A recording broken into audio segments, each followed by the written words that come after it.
This is Sarah Stewart Holland. This is Beth Silvers. You're listening to Pantsuit Politics. Today, we are focusing on food banks.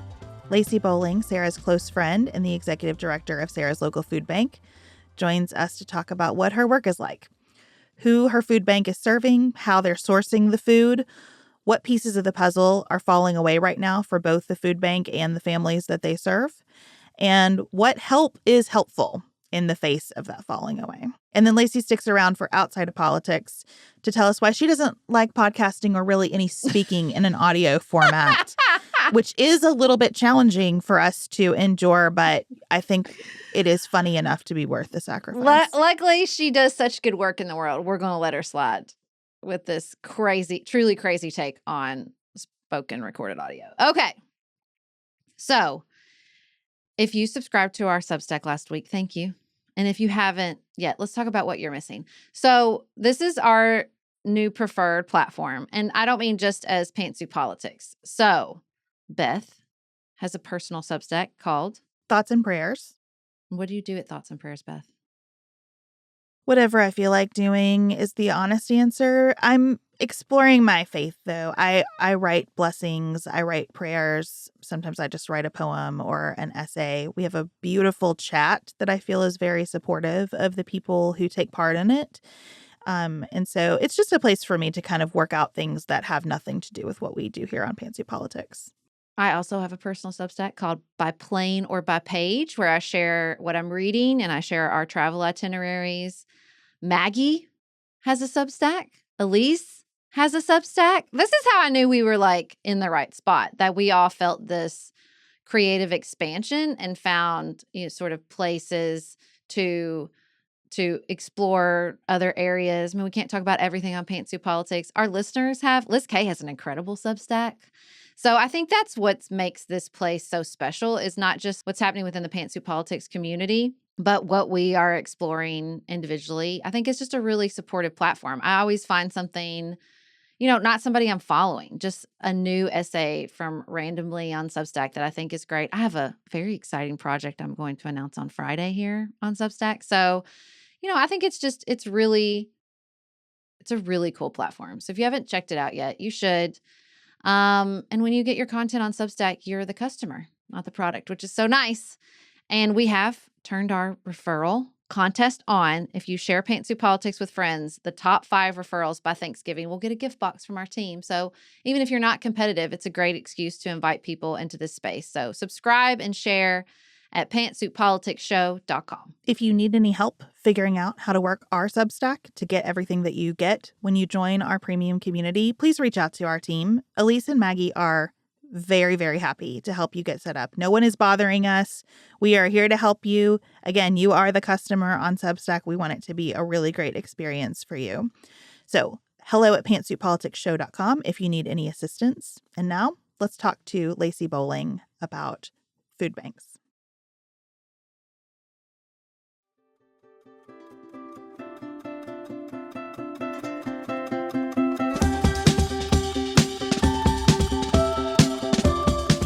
Lacy Boling, Executive Director of Paducah Cooperative Ministries. Welcome to your first episode of Pantsuit Politics. Put a pin in that. We'll get to that part of this later. Okay. We're so happy to have you. Thanks. Okay, SNAP benefits are on everybody's mind, but we want to start a little bit back in time, if that's okay. Yeah, sure. Let's not start in November. Let's say we were in summer of 2024. Okay. Can you explain your food bank's relationship with the federal government? Let's say summer of last year. Yeah, let's be in summer of 24. Okay. Paducah Cooperative Ministry serves about 800 families every month. So we are working with the United States Department of Agriculture, and we're receiving food from the United States Department of Agriculture. We're getting 5 proteins a month from Purchase Area Development District. So they're bringing food to us every month. Maybe we're getting chicken legs. That's fun. Maybe we're getting 5 different proteins. So we're getting fish sticks. We're getting frozen items. We're getting so much fun things. Your son packs that for us, and Ron comes and he does that for us. And so we have volunteers that pack that. And so if you come to our food pantry, you're getting that. That's part of what you get from us. And then we package it with our food pantry because it's not going to last the whole month for you. It's supposed to be a supplement. And so you're going to get things like garbanzo beans. You're going to get food like beef stew. You're going to get a healthy 3-bag supplement from the United States Department of Agriculture. So that's what it looks like last summer. I was trying to think this morning, Lacy, about how to ask the question that I want to ask, because the existence of food insecurity is a persistent problem. But I was trying to think about, like, what is a high moment for you? Like, has there been a time when you thought this relationship with the federal government is working really well and doing what we need it to do? I just want to level set as we get into things not working so well. For me, I feel good when a basket is full and it goes out the door. I feel good when we can say this family feels satisfied with the amount of food we're able to give, because we don't just rely on the federal government when we give food out. So we work with the community. We also work with partners like Feeding America. So it's not just the government gives a food bank food and that's how it works. It's a whole community that works together. So it's retail partners. That's who donates to Feeding America. We buy from Feeding America. So it's not just the federal government gives a food bank food and that's who we rely on. It's not just that. So when a community works together, when all those partners work together, when it's private, it's public, and then when it's individuals in the community, that's what looks good to me. That's a high moment. So when I deliver it to the end user or the consumer or our neighbor, that's what we would call it, and they say, thank you, or, Griffin comes and he helps load it in, and it takes a lot to load it, that's when I feel good. That's a high moment for me when somebody comes back and says, thank you, this is going to mean a lot to our family. That's a high moment for me. But do you feel like there was a time where the federal government was just enhancing your work? Or has it always been, I don't want to say all the way combative, but it feels like the Department of Agriculture was just supplementing in a way that was productive and helpful, and it didn't feel like you were jumping through too many hoops, or that Yeah, for sure. Okay. Yeah, I don't feel like it's ever been combative. But I don't know where I'm supposed to stay like in the past right now, but it's never felt combative, but now it's disappointing.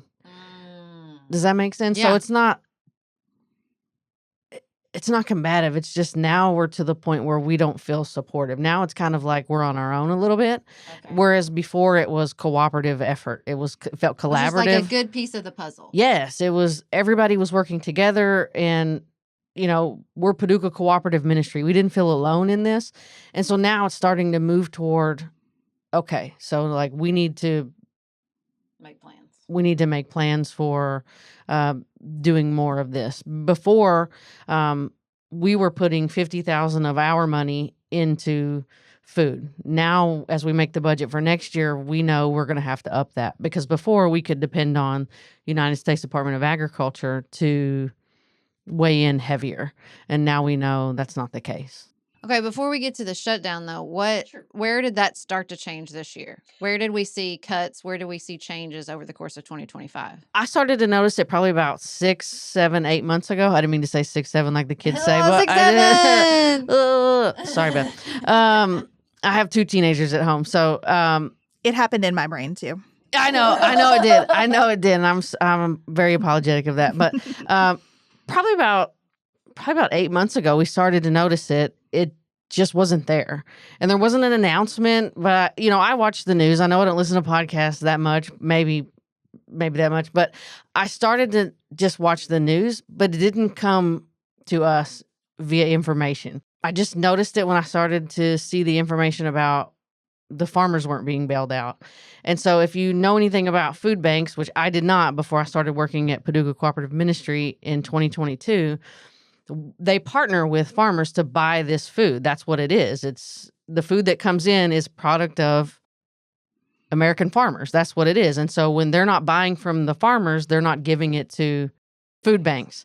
And so I just started noticing it not come in. So that chicken, that fish, the produce, the canned food that says product of America is not coming in because they're not buying it from the farmers. These contracts do not exist. I had to write it down because it's just something they don't talk about, but it's called Commodity Credit Corporation Charter Act. And so that's where it's not coming from. That's not being funded. But again, it wasn't necessarily communicated to the food banks, which I was surprised by. We partner so well, I thought, but now we're just not getting that information. So I started noticing about 8 months ago. I thought this was like a cooperative partnership, but what happened was the food just stopped coming in. So it just started trickling out. There just wasn't as much food in the bags. So it stopped with the protein. It stopped with the frozen goods. Then it started slowing down. So where we had 3 full bags for folks, now it's down to 1. So it's down to 1 bag, and now it's 1 frozen item, and it's strawberries. So we're looking at low to no protein that we're giving out to our folks. So then your pantry has to step up. So if you look at USDA websites, if you look at these websites, it says go to your local food bank. But what do we do when the food bank's not prepared for the influx? And that's kind of where we're at today. So they aren't providing you what they had been providing you, and yet they are advertising you as the solution Absolutely. to the problem right now. Yeah. Mm-hmm. I want to bring in an element of seasonality too. So we're going back in time to see where we were before the government shut down. Also, what does your work look like in a typical year as we start to get into the winter? What adaptations are you making in a normal time because of the seasons change? In a normal time, we're already prepping for Thanksgiving and Christmas. So 2 things happen in the winter months. One, we see an increase in donations anyway. So this is good because people start to feel good about society and the year, and I want to give. And it's also time for me to, if I'm a big giver, it's time for me to start thinking about what do I need to give away, right? It's that time. But it's also time for me to start thinking about the season of giving, and so I'm going to start donating. It's also time for me to think about, if I don't have a lot, how do I take care of my family during this time when they expect more? Right. How do I prepare for a full table when my family comes and I can't provide for them during a normal time? If I'm the patriarch or the matriarch of my family, how do I provide for them when it's time for them to come home? Right. And I don't have a lot anyway. So it's where 2 pieces meet. One is the need is greater, and second, people are going to start thinking about giving. So right now we're kind of in that space where 25% of our donations are going to come in right now, but we're also going to see the biggest need right now. We're also already seeing right now 59 new families coming anyway. So we were already in a bind. We were already hurt. Where do you think the 59 new families are coming from? You would make me tell you it's this economy. The groceries are already more expensive. Where we live, a livable wage is hard to come across. Fair market rent is $992 for a 2-bedroom. That's almost $1,000. And that's all across Kentucky. It's all across the nation that there's a housing shortage. So like we're seeing that people are having a hard time paying. It's just housing's expensive, healthcare's expensive, food's expensive, labor market's down, labor market's depressed. Yeah. You can see all the pieces come together. Yeah. And it hits at a food bank. Could you tell us in a really high level way a little bit about the people you serve? Most are working. Most are underemployed. So these are our service industry workers. So think fast food. These are folks that are in our hospitality industry. Many work in hotels. Many are working 1 to 2 jobs, but they're not able to make it work. What I see is that a food pantry is a natural place to save money. The help, it already exists, so use it, right? So that's just a place that, listen, SNAP, EBT, KTAP, WIC is never intended to fulfill your whole month's needs. It was never meant to. Right. Most people on SNAP, maybe they're getting less than $100. It's not like they're getting the whole month's worth. Some people are, but very few. So a food bank is going to be the natural place to get that supplement. And they're piecing this help together. It's just a logical place to get some support. So they're going to come here. They're going to come to a food bank, get that extra piece of help so that they can save somewhere else, like rent, utilities, electric, water. That's where they're going to save that money. Or maybe like a car's out and they need a repair or something like that. Absolutely. Because cars are a huge part of it. Yeah. Especially where we live. Mm-hmm. That's what's, I think, easy to forget. It's like you're putting together this cooperative puzzle, right? You're trying to fill all the pieces. And I think so often when we talk about food banks or we talk about SNAP or we talk about the people you're serving, they are also putting together that puzzle. Yeah. It's not all the federal government supporting the food bank. It's not all the food bank or SNAP supporting the family. Like, it's this complex puzzle, which is why they talk about, like, when you live in poverty, it's such a tax on your brain. Like, it's just like a constant problem to be solved. And especially as more and more people find themselves teetering on that line because of the economic reality. Why don't we take a minute for a break and we'll talk about now the shutdown.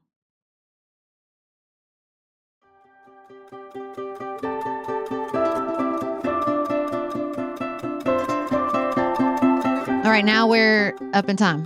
We're caught up. As the people are listening to this, it'll be Tuesday, October 28th. And the reporting, the truly ridiculous pop-ups on the USDA website, are saying that on November 1st, SNAP benefits will not be passed out for the month, right? They're not going to get cut.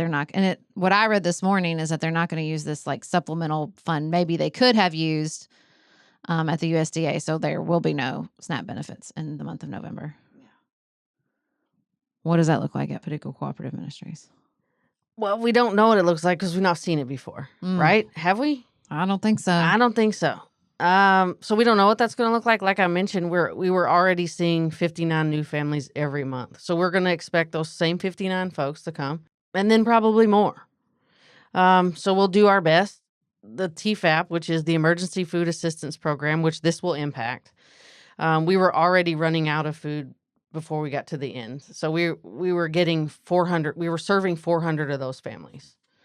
And we were receiving enough food to maybe make it through 300 of those. So we're already not receiving because the food was already enough. trickling. Yeah. And I'm assuming it's trickled even further since the shutdown has begun. Does it seem accelerated at all? Yeah, I think so because, like, for instance, I was telling you about the frozen goods. Like, we received enough strawberries to last us half the month. Oh, wow. So we didn't even get enough of that to make it. And you didn't get to protein the at all. You just got strawberries? Well, we get protein in the way of like beans. I was telling you beans. Dried beans, which nobody wants, right?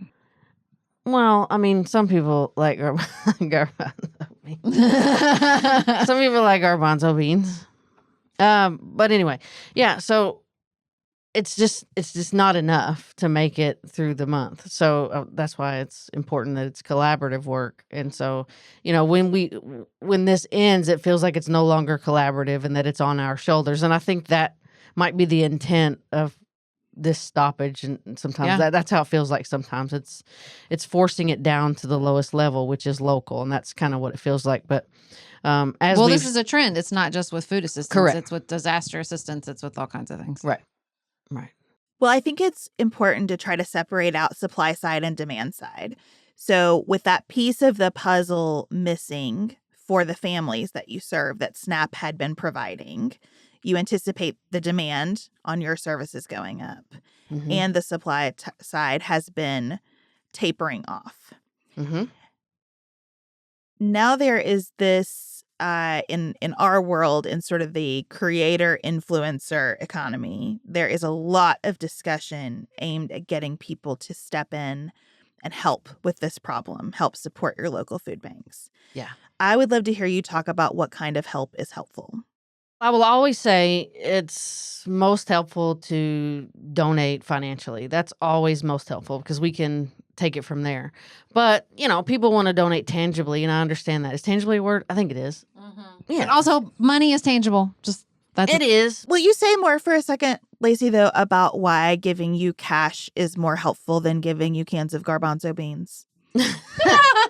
Okay, in garbanzo bean defense, I do like them. to eat those. I I agree. didn't know until a couple years ago. I was raised on a poverty palate. I didn't know I liked those until I grew up. Okay, so let's be fair about garbanzo But beans. I mean, I'm not even listen. The mighty garbanzo bean. I'm talking about like bags of dried kidney beans are hard I agree. to make into things that everyone will eat. They just are. Which is why we supplement. But anyway, it's important because it adds into. We know what we need. That's why it's important. Because we can go buy from Feeding America what we need. We get discounted rates from Feeding America. Oh, now that I want to pause on that. Okay. Yeah. So our money, if you want to help your food bank, giving money that they can buy more food for less money is better than going to the grocery store and buying. Feels like it. I feel like I'm not great at math. Me either. But that seems like good math. Yeah, because we can buy food. Feeding America is great on multiple levels. One being they have a retail program where retailers, Walmart being one, Kroger being another, where they donate food that's close to date and we go pick it up. Okay, so that's one way. That's how we get fresh produce. Another way is we can purchase food from them directly at a very discounted rate. And that's why financially is important. We can get a reduced rate on food that's good, new. We can buy it. And that comes to us by way of the PAD office. So the Feeding America works with Purchase Area Development District, and we can buy that. So that's why financially is important. It also just makes sense. Yeah. I don't know how else to explain that better, but it just makes sense. We can do what we need to do. The piece of this I've seen through my church's food ministries, there is a storage component. Yeah, for sure. That is tricky to manage. Yeah. The freshness of food. Like you want to provide people with fresh food to the fullest extent possible, but that logistically is very complex. So it makes complete sense to me that just giving you the cash and letting you deal with all of that logistical flow is much better than deciding even I'm going to buy some chicken for you this month. Food safety is also important, and Yes. protecting the cold chain and things like that. If we ever wanted to give people lettuce, for instance, or a turkey at Thanksgiving time, we would want to make sure that food was safe the whole time. So us buying it and making sure it was kept at temperature, you understand, these type of things would be important. So that would be us going and getting it, making sure it was taken care of, and delivering it directly to the person that needed it. So that would be another reason. But yeah, that those are ways, and then it just contributes directly to the line item budget for food directly. We also know what goes in the bags that we give people. That Griffin bags up for us, and it involves things that we know are tested and don't get tossed, and it doesn't contribite to food waste, which is important to us. So if you're buying things that people we know have told us they do not want in their bags, we want to make sure we're streamlining what people need in those bags. Yeah, that makes a lot of sense to me. I mean, I know the buying the groceries feels good and putting something in your arms and taking it to your local food bank. But I think it's important to listen to, the need expressed by the organization itself. And I can't imagine you're unique among food banks. We're not. We're totally not. That you would just prefer to have money. Okay, so here's my question. Let's say, we're going to have to deal with this acute distress right now with the SNAP benefits. But let's say by Thanksgiving or at some point, the government opens back up again. What does this mean long term? What do you want people to understand if this slows to a trickle and then the faucet gets turned off altogether and the federal government stops supporting food banks? I think at some point we have to realize that to be a community, we're going to have to become a compassionate society. At some point, we're going to have to decide that we have to care for the least of these. I don't know what you talk about on Pantsuit We're going to get there. We're Okay, gonna get I there. don't know what you talk about on Pantsuit Politics, but I believe that charity work is important work. I believe that we should, and I see it every day, that we can't necessarily just, we have to take care of our friends. Well, to me, I don't know how you feel about this, Beth. I just feel like it becomes this false binary where the federal government is supporting the poor, the local community is caring for their community. And what you told us very explicitly is it was both. That the federal government was a component of a cooperative ministry that also had a huge proportion of local support, charitable giving, church and ministry support. So, like, I feel like it becomes this, either the federal government's doing all of it or it's not, and the federal government was never doing all of it. And I really don't ever feel like when we're having the policy debate, it's ever noted that, like, this isn't all of somebody's food budget. This isn't, and the giving itself isn't coming solely from the federal government. Like, this is a small component but it is an important component. It's a very important component. And stressing a system that, first of all, was working. And second of all, like, stress testing it in a way to see, like, how far we can push our local communities to do this. I don't understand the point. It's such a tiny proportion of the federal budget. I think it's frustrating to me. It's not even like I said, it's not even a philosophical debate. We're not talking about, like, propping people up. It's a tiny proportion of the ministry. Yeah. I like the way that you said it was stress testing, because that's what it feels like. Stress testing with no plan in place. It's like we're almost doing to people what we ask them not to do to themselves, which is don't have a plan. Right. Because we're forcing all these local governments, all these local agencies to act without a plan. We didn't anticipate this. How could you? That's the thing.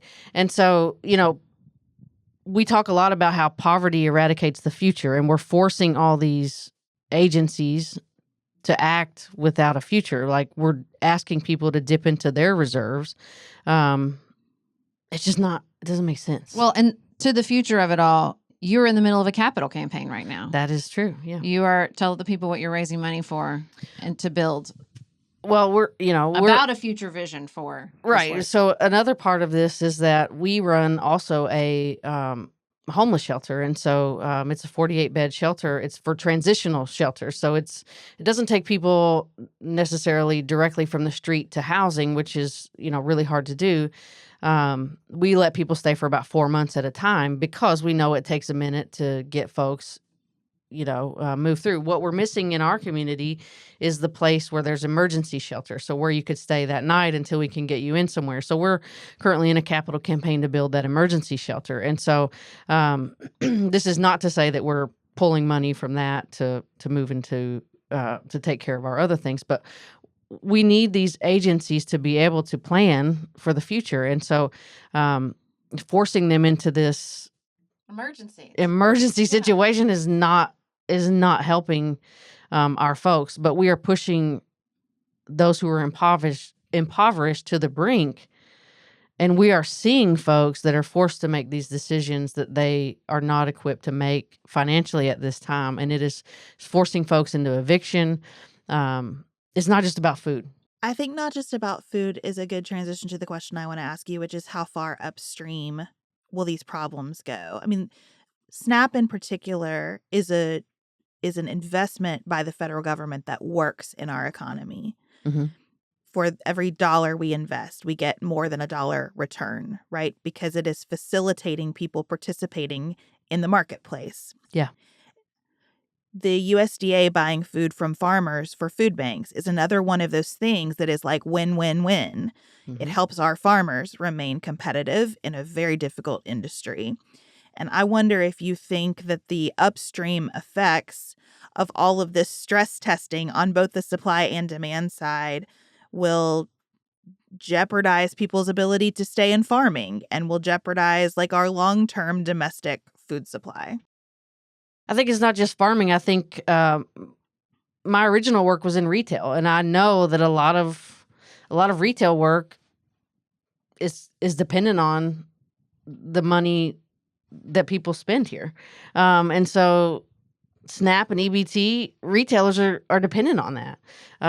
Not just retailers, not just farmers. Think about business owners who are going to be dependent on that. Think about companies that produce products that are targeted to these people. So think about how far upstream that's really actually going to go.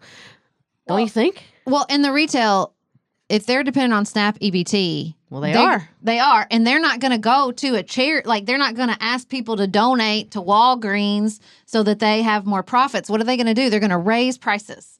They're going to raise prices to make up for the difference of what they've lost from income from SNAP and EBT benefits. Like, they're not. What are they going to do? Do a capital campaign to make up for the difference that they're losing from people not spending their SNAP and EBT dollars at the grocery store? I mean, I was just reading today, turkeys are already 40% more than last year. How much more are they going to get if nobody's buying them with their benefits, or just generally because they're too damn expensive? Like, this feels like a death spiral to me. So if I am in your shoes, Lacy, how do I plan for that death spiral? What kinds of things are you thinking about over the next few months? Well, I'm cautionary to call it a death spiral. That's a little. I like hyperbole. It feels a little aggressive. It was a little. They're not a hopeful note in death spiral. That's on me. Yeah, that's okay. I don't know. I don't want to be a hopeful person, but I do think that I do think people will donate. I do think local folks will come together for that. Just as we've seen in our capital campaign. I do think that local folks will come together, but I also think that's the plan too, you know? So I'm caught. I don't know what to say exactly. I think Feeding America has a big key in this. I think that the American people, I think charities, I think that we'll do what we always do, which is fill the gap. I think that we'll provide food at our level best. I think that it might not be what people need, but I don't think it's going to stop us from doing what we need to do. I do believe that people will come through. I really do. But like I said, I hate to be a hopeful person. It's like, to me, hope is like the worst thing anyone could ever have. You prefer a plan? I do. Yeah, I do, because hope's the worst. Well, I could see myself feeling like the hope that people will feel compelled to generosity is a bad foundation for the long term. Yeah, it is. And like, you know, right now, I don't know, when you're operating a charity, if I've heard it once, I've heard it a million times. Like, we're right in the middle of the biggest transfer of wealth in our nation's history. People tell me that all the time. But it's still hard to raise money. It's still hard to raise money for a charity. And so I can't figure out how to bring those two things together. Well, it's just a symbiotic system. If everyone is being stress tested, even if you're not showing up at the food bank, if you're being asked for more and more charitable giving to prop up the absence of the federal government inside the charitable giving, then when you perhaps come upon an inheritance or something like that, then you are also in a scarcity mindset, and you are also in a place of like, I don't know what's going to happen. Yeah. I don't know how. It's not like, you know. Yeah, that makes sense. The rising prices applies to everybody. That's true. And so I just think it's the reality is that this shift is stress testing those at the very bottom. And I think that there is a huge stress test right now in the middle class as well. That's why you're seeing more families tilt probably out of the middle class, lower middle class, into more of a threat of poverty, if not already there. So this is a stress. The system was highly calibrated, and it's just, there's no way you pull out the legs from a couple tables of you know, 2 or 3 of the legs of a table, and it doesn't upset everything, from the farmers, the middle class, the, you know, people in poverty, builders, retailers, public schools, which are definitely feeling the stress as well. Like, it's just all of this. This was a system that is being broken. Well, is it okay to say also that we're going to start seeing more federal employees show up too? Yeah. Yeah. I mean, so we're going on what, second 27 days.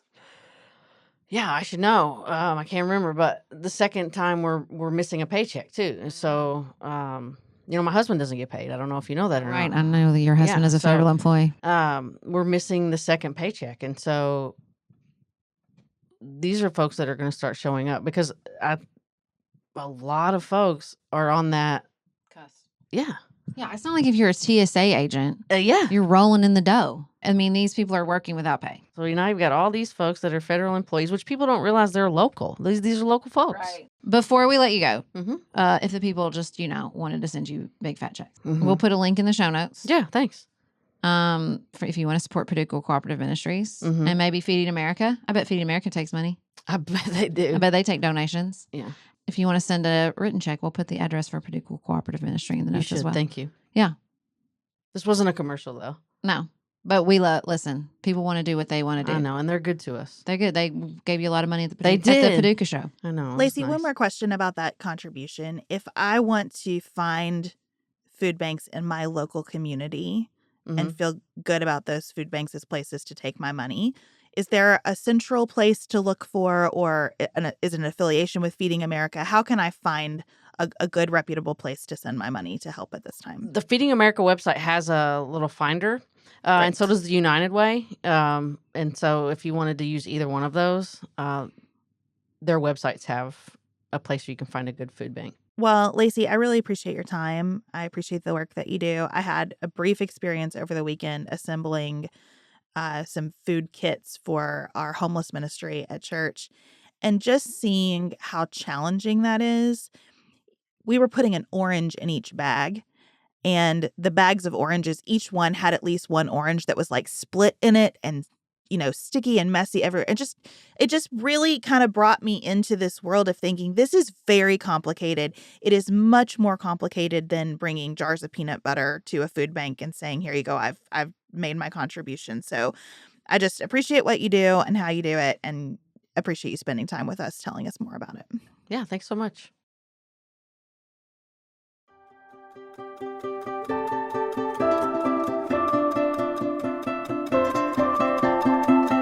Outside of politics, we're talking Lacy's super controversial hot takes around all audio. So Lacy and I are dear friends.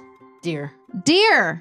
Close friends. You have spoken at a Pantsuit Politics event. I did 2 years ago. And this is your first episode. Well, it's the first time you've invited me, yeah. But you've never listened to an episode of Pantsuit Politics. Can't do it. Why? Because even when I talk, I do this. I can't do it. Oh, you don't want to hear I don't want to hear it. She also doesn't do voice memos. I can't. Voicemails. Beth, does she send you those? Yes. Everybody in my life sends voice memos to me, and I send them back long ones because I'm a podcaster, and that is what I do. Look at her. Can't Do you do see how comfortable? What about, and no audiobooks either? No audiobooks. Ugh. Who reads those? Everybody. And did you Is hear how I there- said read? It's not even reading. Listen, you go on. Yeah, I'm going to tell them y'all your email. Tell them. It's still a Hotmail email. So I missed it. What is it that you don't like about the voice memos? I just don't like the mouth noise. So She all just mouth did noise. All mouth noise. Mouth noise. Podcasting. Now, audiobooks is the highest quality audio. There is not a lot of mouth noise on Which an means audiobook. you can hear mouth noises more. No. Yeah, I just don't like it. Pantsuit, our audio producer is in the chat right now going, we don't have that. She would know. What's she doing? She's never I guess listened. we'll never know. Oh. When we read our audiobook, Lacy, they kept an apple beside us to stop mouth noise, because apparently whatever is in an apple, Eating an apple. if you eat an apple, it's going to roll a lot of that back. So maybe Sarah, you could eat an apple while you're leaving Lacy voice memos. I'm going to do that. May I also say that I've bought all your books but never read them. I mean, can you even? She was like thinking we just had a second book out. I said, that book's been out for years. Third book. I thought that was the third book. No, second book. First book, second book. I have Lacy- this book. Now, what is the second book? Okay, I have 2 books. Okay, then you have both books. Oh, then we're good. Now, you don't sit in your car quietly. You are a huge music person. Yeah. That's all you listen to? Yeah. Music. Mm-hmm. What's your favorite music? Man, I don't know. It's hard. It depends on the time. I really just stick with stuff I've already heard. So I'll go back to Dolly Parton a lot. Big Dolly. Big Dolly. Big. Traveling Through is probably my favorite song. Okay. Do you know it? Yes. Mm. I had to think about it, but You yes. did. Yes. Now, you just saw somebody in concert, a new band you're trying to get me to listen to. The Red Clay Strays. Yeah. Say it again. The Red Clay Strays. The I really Red like Clay. Have them. you heard of them, Beth? No, I haven't. See? Out of Alabama. Big, Mobile. big Southern country, They don't like to call themselves country, so Americana, I'm hesitant to... bluegrass. I'm saying your preference. Me? Yes. I'm not... Yeah, I guess. Yeah. Folky. You've never sent me anything that's not like guitar heavy. Oh, yeah? Yeah. Wouldn't know. I'm also not into self-help. I don't like that either. What does that have to do with audio or music? I don't know. I'm just telling you. Well, there is a lot of self-help in podcasting. I'll give you that much. there you have it. There we go. I'm But already no- good enough. Uh, Put that on a shirt. she's already good enough. But I mean, can you imagine being so opposed to all spoken recorded audio? I cannot personally imagine that given what we do and its importance in my life. It's going to be shocking to our Yeah. audience. They listen to us for hours a week. That's so strange. And this one, she'll say like, "Oh, have you tried so and so?" And then she'll explain it to me for like minutes. Mhm. I remember distinctly one time when you found spray sunscreen. Yeah. Good spray sunscreen, probably. You know what Beth calls me? She calls me a resource Sherpa. I Mm. like to share my resources. Yeah, but I think if what I have works, But why it could do be I- better. Maybe Enneagram 1, it could be better. I'm a 4. So when you try to tell me, I just want to lay with what I already have. Because what you already have works for you, Yeah. and your needs are unique and special. That's right. I understand. I'm already good that. enough. I mean, your preference, your antagonism towards recorded audio is unique and special, I think. Perfect. And if you try to push me into it, then I'm out. I And didn't think that might That's be not it. always true. I made you my friend. I pushed you into You that. did. Here we are. Look at that. Against your will. And you're happy. I'm so happy about it. See? See? And I make her stay at parties too. She's doing really good about that too. She's come to parties. She's stayed at parties.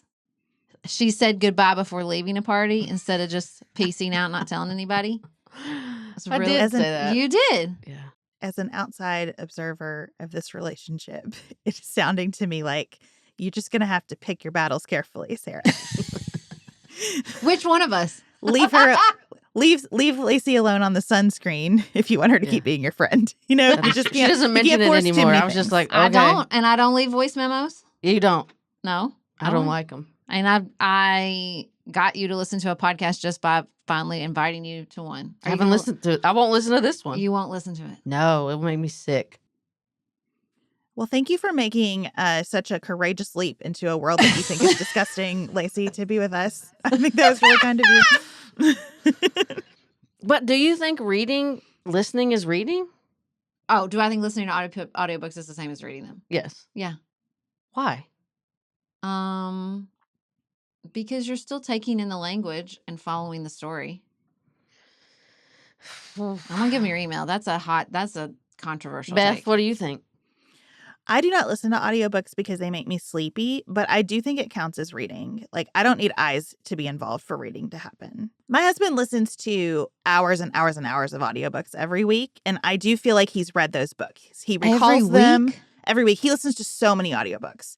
And he has strong opinions about narration, who's a good narrator, who's not a good narrator, what makes for good narration. But he refers to those books the way that I refer to books that I read with my eyes. It really enhances your understanding of the book. Like, if you struggle with Russian literature, like following all the characters, listening to it where they use the different voices is so great because you're like, oh, I know that person. Who's reading Russian literature? Me. Oh, gosh. I'm reading War and Peace right now. I read Brothers Karamazov last year. Oh, Sarah, I'm going to give And you I some listened advice. to Brothers Karamazov, and it was much easier. I'm going to give you some advice. Don't try to get Lacy to read Russian literature. Not doing I'm reading the Rim here, and I think that's going to be off her table. Yeah. Oh, guys, I'm reading War and Peace this week. I'm reading over the course of the year. No, I think that's great. I will be it. finished by the end of the year. Good for you, not for me. Good for you, not for me. Okay. Lacy Boling, thanks for coming on Pantsuit Politics. Thanks, pal. All right. Thank you so much to Lacy for joining us today. Thank you to all of you who are out there thinking, how can I help in a time that is getting difficult for lots of people along many dimensions. We'll continue to try to uplift work that we think is helpful in this difficult time. If you have stories you'd like to share with us, again, we read every email that comes to hello@pantsuitpoliticsshow.com. We'd be delighted to hear from you. We would also be delighted for you to take part in our community. One of the reasons that I love our Substack community is that people comment on the show who have listened to the show. There is a shared understanding about what we are doing and what we're trying to do there. It's all the best of social media without the garbage, I think. So you can head over to subscribe to our Substack, pantsuitpoliticsshow.com, join the referral contest, get a chance to win some fun things from us by Thanksgiving. And we will be back with you here again on Friday. Until then, we hope you have the best week available to you.